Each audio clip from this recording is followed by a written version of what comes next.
Formal nang binuksan ng Cagayan Valley Sports and Youth Summit sa FLD Coliseum sa Cauayan City noong ikalawang araw ng Hulyo na dinaluhan ng mga lokal na opisyal, sports leaders, coaches, youth representatives at iba pang stakeholders mula sa iba't ibang lalawigan ng Cagayan Valley.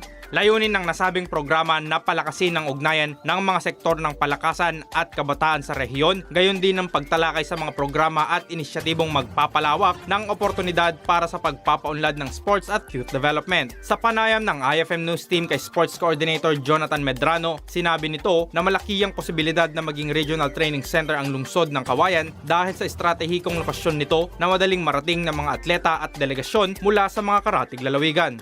They are planning na gawing regional training center for ball games, archery and rowing ang Cauayan City. And of course, to consider yung location na Cauayan, nasa gitna mismo kasi siya ng Region 2, so it's more accessible sa mga neighboring regions. Dagdag pa niya, mahalaga ang pagsasagawa ng mga programang tulad ng Cagayan Valley Sports and Youth Summit upang higit na mabigyang pansin ang kapakanan at pag-unlad ng mga kabataan sa larangan ng palakasan. Anya, bukod sa paghubog ng kanilang kakayahan bilang mga atleta, layunin din ng programa na malinang ang kanilang disiplina, pamumuno at responsibilidad bilang magiging leader ng hinaharap. Inaasahan namang magsisilbing daan ang summit sa mas matibay na koordinasyon ng mga lokal na pamahalaan, sports organizations at iba pang mga katuwang na ahensya upang mapalawak pa ang mga programang nakatuon sa sports development at youth empowerment sa buong Cagayan Valley. Para sa IFM News, ako si Idol Stanley Talatad.